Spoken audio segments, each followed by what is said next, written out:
Wassalatu wassalamu ala Sayyidina Muhammadin Sayyidil Mursalin wa ala alihi wa ashabihi ajma'in. Di dalam lantanan surat Ali Imran halaman 61 ayatnya 134 kalau tidak salah. Bagaimana Allah Subhanahu wa taala menghimbau kita-kita yang pernah berdosa dengan Allah Subhanahu wa taala tidak boleh tinggal diam di dalam dosa tersebut. Hancur kita nyotama terus dosa sebelum kita nyota tobat apa yang kita berdosa. Oleh karena demikian Allah memberitahu walladzina fa'alu fahisatan aw zalamu anfusahum, kamu mereka yang telah berbuat fahisyah, yang dengan makna fahisyah keburukan atau sesuatu yang tidak yang menjadi kemungkaran dipegah oleh Allah Subhanahu wa taala, aw zalamu anfusahum, atau makna yang lain telah kamu zalim akan diri kamu. Orang yang kerja maksiat, yang kerja zalim, yang kerja yang keji-keji, Allah menyuruh kita nyobek tinggal diam, dan yang kata zalim bukan tinggal diam, fastaghfiruhu, tutup minta ampun kamu akan Allah Subhanahu wa taala, lidunubihim, bagi dosa kamu. Nabi ingat ya Allah, tak dosa tapi betul lagi ampun kepada Allah Subhanahu wa taala. Wa may yaghfiru dzunuba, tidak sanggup seseorang yang dapat memberi ampun kepada hamba kecuali Allah Subhanahu illallah, kecuali Allah. Kemudian walam yusiru ala ma fa'alu, berkata selama-lama di dalam perbuatan tersebut, mereka sampai-sampai mereka bekal di dalam maksiat yang kata kerjakan ala ma fa'alu wa hum ya'lamun, padahal kamu mengerti. Demikianlah ayat yang kami baca. Mudah-mudahan Bapak Gure-gure Bandung, generasi penerus Jumat yang dirahmati Allah Subhanahu wa taala, dalam pengertian sepindah gedanya kabur dosa, kata dalil doa kata buku dosa, Allah taala beri sebut makna sebut ingat kepada Allah dan lagi ampun kepada Allah, hanya sahabat apa lain kecuali Allah, dan jangan mengekalkan diri di atas perbuatan tersebut. Mudah-mudahan kamu mengerti dosa ada kubur, lahir batin kubur daya itu dosa. Allah Ta'ala telah menunggu dengan dalilnya, menunggu apabila dalam Quran innallaha ghafurur rahim, sesungguh Allah sangat memberi pengampunan kepada hamba. Dalam ibadah yang lain wallahu ghafurur rahim, Allah sedang menunggu adalah pengampunan, sedang menunggu minta ampun kepada Allah Subhanahu wa taala. Oleh karena demikian, mari sama-sama, termasuk engkau sendiri yang banyak dosa, mungkin kamu sedikit saja, memohon kepada Allah Subhanahu wa taala, mengucap istighfar itu 75 kali seperti Rasulullah 75 kali satu hari, minimal membaca 75 kali. Kenapa? Rasulullah itu tidak berdosa, tapi Rasulullah satu hari ada 5 kali diucap astagfirullah, untuk menjadi contoh, untuk menjadi syariat kepada seluruh umat. Maka oleh karena demikian, Abu Bakar sekalian, mari kita yang karena dosa, ada karena dosa, menangkap dosa. Mudah-mudahan kalau ampun kepada Allah Subhanahu wa taala. Mungkin dengan kalau ampun dosa kepada Allah, segala kebaikan, segala yang jorok-jorok, segala yang diuji oleh Allah akan diterima. Yang menyertai ibarat ampunan kasalah tadi, sehingga hari tak boleh tunggu sekalian, kita nyona mendosa 70 ke, 70 ke kalau ampun dosa. Allah tidak punya makhluk. Maka oleh karena ini nyatalah Allah Subhanahu Allah itu ya Arhamar Rahim. Kemudian daripadanya Nabi menyebutkan sejarah untuk buat atau menjadi satu sejarah. Masa Nabi Musa alaihissalatu wassalam Nasirul Binaga dilaksanakan ibadah kepada Allah Subhanahu wa taala. Hana piu-piu berijtihad semua berdan hana piu-piu dilaksanakan ibadah kepada Allah. Masa Nabi Musa akan tetapi yang salahnya apa? Yang salahnya adalah manusia-manusia yang lain menganggap itu hasad daripada Allah Subhanahu wa taala. Artinya tidak kasih sayang Allah kepadanya, tidak memberi rahmat nikmat kepadanya. Tapi orang agama semua lantas sesudah meninggal dunia, hari yang bertemu dengan Allah Subhanahu wa taala, tanya kepada Allah, ya Allah, buat usaha lu di dunia, sungguh-sungguh lu ibadat kepada dia. Ya Allah, letak ibadat lu pada di mana? Maka disebut oleh Allah Subhanahu dengan nyata nuraka kamu. Disebut oleh Allah nuraka kepada yang dia bertanya ada kelihatan ibadat tapi dia menganggap remeh ke orang lain. Tidak ada kita ambil remeh kepada orang manusia yang lain. Dijawab oleh Allah nuraka untuk kamu. Kamu ibadat kepadaku di dalam dunia tidak ada ikhlas, dan kamu anggap yang bahwa hamba-hambaku yang lain putus asa daripada dia. Di mana kamu tahu? Tak ketipu, tak tahu malu, tak malu untuk manusia yang lain adalah tak pegang putus asa. Oleh karena demikian, tak anak imbalan daripada dalam, karena di dunia kalian imbalan, urau akhirat, uraunya tak murah. Maka oleh karena demikian awas-awas. Kita nyumpah yang tadi dia kadang, tapi kan berdoa lagi. Kita nyumpah ibadah kepada Allah, tapi anggaplah dan minta ampunlah amalan saya yang saya kerjakan ini tulus ikhlas. Kalau ke maafkan Allah, kalau ke taufik Allah, kalau ke inayah Allah, kalau ke hidayah Allah. Tidak ada yang sanggup memberi petunjuk kecuali Allah. Tapi jangan menganggap orang lain tidak ada satu waktu sembahyang subuh. Dianya mungkin adalah pun tidak diterima ibadat oleh Allah.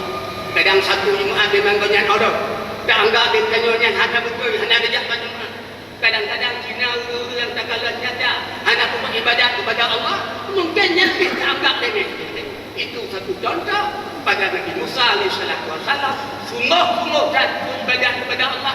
Macam belakang sebagainya, tapi untuk bertanya imbalan itu imbalan. Kemudian ada satu lagi sejarah Rasulullah sallallahu alaihi wasallam yang bersabda pada Nabi Musa pula, ada seorang manusia, seorang laki-laki tidak beribadat kepadanya sedikit pun. Sekali-kali tidak dengan ibadah, sehingga yang ada padanya adalah tauhid kepada Allah, tauhid kepada Rasul.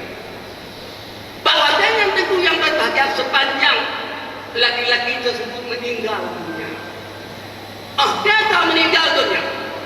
Orang dapur seluruh dakwahnya dianggap orang agamanya orang yang paling teruk di sisi Allah Subhanahu wa taala. Memang ya.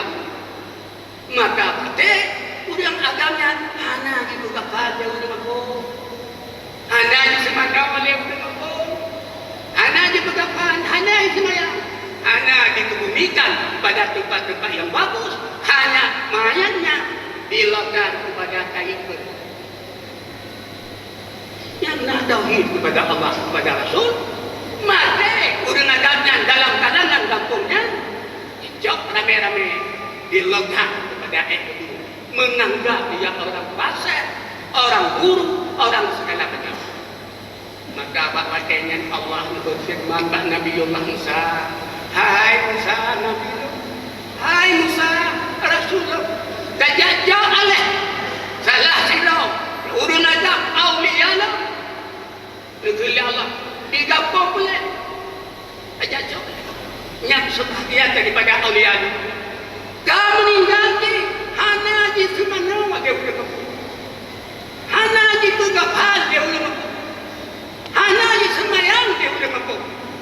tidak boleh ditanam, hanya diletak kepada jaring bagah-bagah tiap Nabiullah Musa.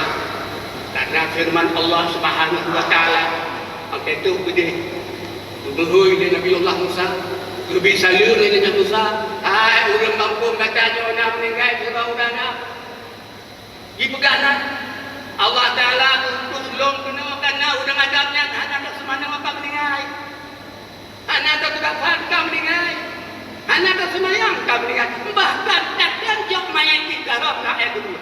Ya Rasulullah, ya Musa, wajar sekali saya letak mayat itu dalam kain kerbau karena dia orang fasik sekali. Tidak itu kami, tidak sendirian, tidak mau bergerak ibadat kepada Allah sedikit pun sekali. Maka Allah tanda demikian, baru senang kamu jawab main keramai. Dengan ulang lagi bersama Allah, ya Allah, kenapa Allah menyuruhkan saya untuk menanam orang lelaki tersebut? Padahal dia orang fasik sekali, tidak berbuat ibadat kepada Allah Subhanahu wa taala sedikit pun. Musa, ada pimpinan Musa hanya sebahagian daripada aulia itu. Yang kita lihat. Ada pimpinan juga lihat ada pembunuh lagi dipegang ini. Memang tidak ada salah, tidak ada ibadah yang lain. Akan tetapi waktu dia hampir meninggal, melapor pada saya kita berkata bahwa dia kena mati orang fasik, orang jahilnya, orang hanya ibadat sedikit pun dimohon lo dipanggil lo, ya Tuhanku, ya Rabbi, ulun dalam ilmu lo orang fasik, lo orang benci kepada ibadat, lo orang hanya taat kepada Allah boleh dalam ilmu ya Allah, tapi lo kuburnya ni ya Allah tidak ada mensengajakan. Gigi dulung le setan, gigi dulung le hawa nafsu, gigi dulung le perkara-perkara yang bandung sehingga ada long kubur tapi dengeh long kuburnya ya Allah dibangkut dosa dongnya ya Allah. Dipegahkan Nabi Musa le perkara-perkara mesti Musa dipegahkan betul-betul di hanya benar hanya ibadat sebagaimana yang dipegang oleh ahli kampung. Tapi saat dia hampir ruhnya digargara, hampir ruhnya adalah sakratul maut bila belum leher perkara sehingga salah satu leher perkaranya lekam umat. Kemudian yang kedua pun pegang sana dan kedua, ya Allah dalam elemen ya Allah lo berkeput sepasai ujungnya belum, tapi lo ya Allah hanya cinta pada Allah pasai. Bahkan lo apabila ada sesuatu lo hanya saja turun pasir, tapi lo saja turun saleh. Dosa lo yang sudah ada ya Allah dipambung ya Allah. Kan sulit tak ada kami. Apa kalau mati bagai pelengkap di mana tanya ayat saya? Ya Allah Taala berfirman. Tapi sebagai contoh, jangan meremeh orang-orang lain dengan ibadat kita. Jangan meremeh orang-orang lain dengan juga ibadat kita. Contoh orang yang tinggal ibadat neraka malahnya Allah. Tapi orang yang hanya ibadat sekalipun akan terus surga. Yang ketiga ada ketemu saya pakai baca. Karena ya Allah dipegang ya Allah dalam ilmu dan kedua ya Allah. Ulun tuan orang kelakar le urang pasai dengan lo. Juga anak kelakar le urang saleh dengan lo. Hana lo bukakan bila kepada urang pasai akan tetapi lucu kepada urang saleh bila. Nyo kasalah lo biliko ya Allah lepas. Niat le perkara mengalah dengan Allah kelakar aku nyo ke hai Musa berkata bolehkah yang adalah aulia ibad segala aulia itu semana ya Musa bergabung Musa semayang Musa dan tanam di tempat orang yang bagus. Maka Nabi Musa terus melaksanakan perbuatan tersebut. Insya Allah orang yang hanya ibadat itu lantaran dilatihannya seperti ayat Allah fastaghfiru walau yaghfir illallah. Latihan pun dia tanya ayat sampai ayat kecuali Allah. Dan jangan berbekal diri daripada dosa itu padahal kita kenal yang bahwa kita dosa. Itulah agama sekalian terhadap orang yang ladang ibadat, yang tegar ada, tapi keduanya tidak seperti yang diharap oleh Allah, tempat kembalinya ke neraka. Orang yang tidak sanggup beribadah, tapi akhirnya bertaubat kepada Allah, gelapkan diri banyak guru yang lain salah dengan Allah, insya-Allah itulah syurga. Jadi mudah-mudahan tunggu benar-benar tuan bantu saudara-saudara lemah para hadirin sedang yang berbahagia, yaitu yang dapat belum sampaikan kepada abu-abu tubuh-tubuh sekalian, mudah-mudahan bermanfaat pertama-tama kepada diri tuan, insya-Allah menyambut bermanfaat pada abu-abu tubuh sekalian. Lebih kurang lelakai maaf. Hadanallah wa iyyakum ajma'in. Terima kasih di atas segala perhatian, lelakai maaf di atas segala kekurangan.